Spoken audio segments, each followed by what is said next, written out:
What is a circuit? The big picture. We've talked about thermal energy, electricity, and now we're going to look at how electricity flows through a circuit and the different types of circuits.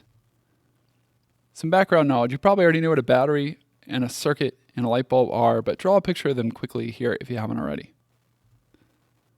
A circuit is a continuous path through which electric charges flow. It's usually got a wire, some source of power, such as a battery, and a switch, and then of course a device that's being powered. So you can see that pictured here when you look at the wire and the switch and the bulb. And then of course this is a circuit too, as is this. If a circuit is open in any spot, the flow of electricity immediately stops. Batteries. The terminals or the ends are positive or negative. A chemical reaction separates the charges inside the battery. Negative terminal equals more electrons. The positive terminal has less electrons.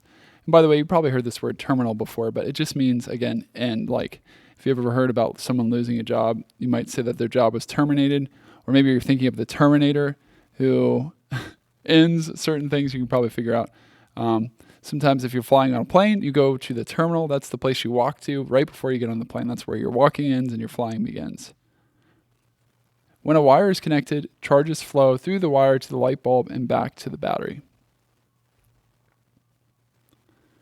Stop the video right now and watch this video to overview the article if you read it. If you haven't read the article, it will also be below if you want to check it out, or a link to it will be below. But definitely watch this video now.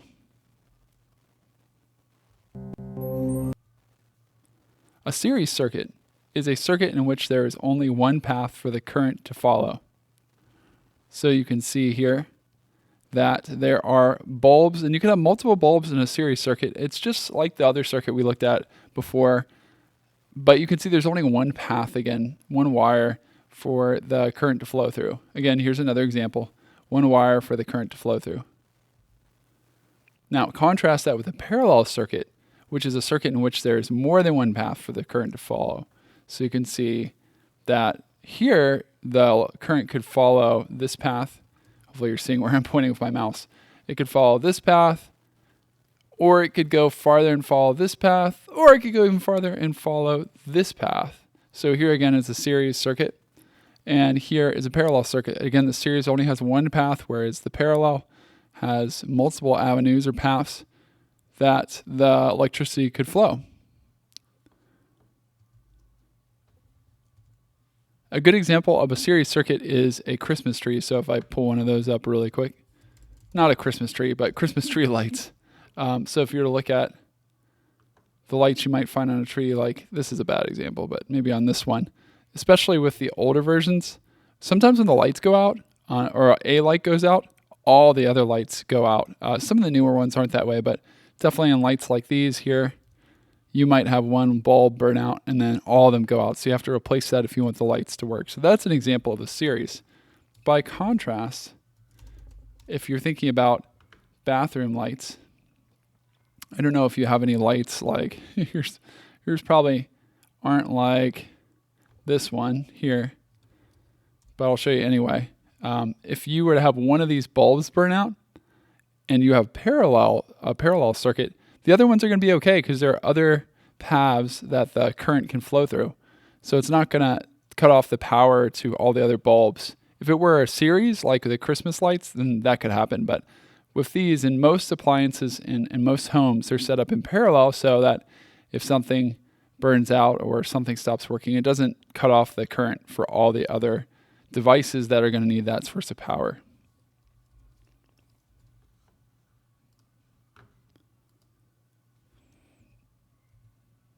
So take a minute here, stop and draw a series circuit. You can do that in freeform. You can do it in Sketches, School, Pages, whatever. Just draw a series circuit and then draw a parallel circuit. Feel free to go back and look at these examples to help you, or you can Google them, but draw each of them. And I'd also encourage you to remember to write down, let me see if I can get it to come up. There we go. To write down the following. If one bulb burns out, for example, all of the bulbs burn out. Now, they don't have to be light bulbs, but that's just one example. By contrast here, if one bulb burns out, for example, the other bulbs will remain lit. And again, that's because there are other paths that the current can flow through, unlike with a series circuit when there's only one path. Okay, pause the video at this point and watch this video down below. Now, you don't have to watch the whole thing through, but let me show you. You should definitely watch the part that talks about the two circuits and watch it until it talks about resistors. It's going to talk about resistors and how it's kind of like a hose. And actually right now, I'm going to have you, before you do that, I'm going to have you write down what I write down here. A resistor keeps current from flowing or slows it down.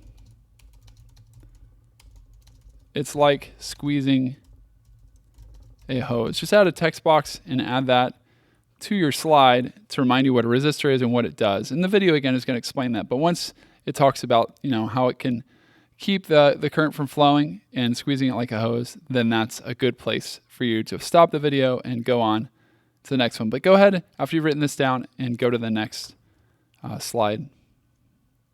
Or sorry, and watch the video.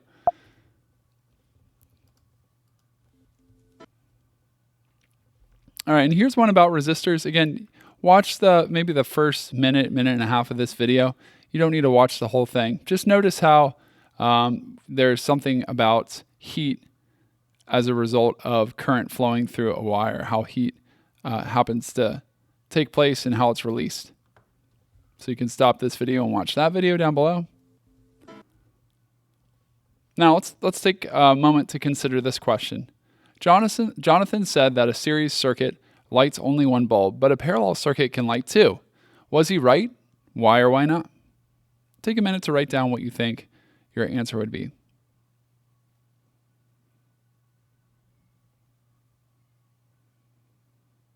The answer is that Jonathan is wrong because you can have a bunch of lights in a series circuit, like in a string of Christmas lights, for example.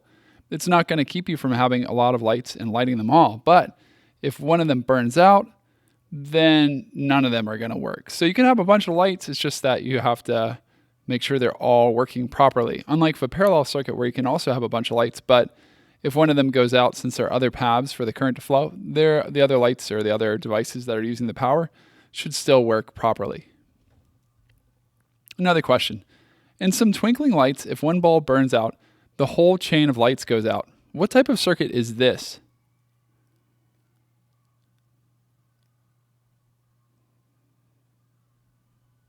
And the correct response is a series circuit. One last vocab word for us to consider. I didn't get that. Could you try? Electromagnet. An electromagnet is a temporary magnet. A temporary meaning like it's not permanent, it's not going to last forever. Magnet that is made by passing an electric current through a coil of wire that surrounds an iron core. I'm not sure if you ever made one before, but it's a lot of fun to make. You wrap a wire around a nail, connect it to a battery, and then that'll give you power to pick up some paper clips. It's pretty cool. Here's a video that discusses electromagnets and what they can do. And in good detail, it's made by high school students, but it's really well done. So take a minute to stop this video and check that out. And the last question, what do you think are some advantages of using an electromagnet over a permanent magnet?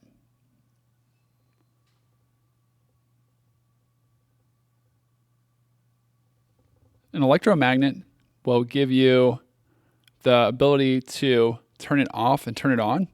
And depending on what the power flow or power source is, rather, it may be stronger than another regular magnet.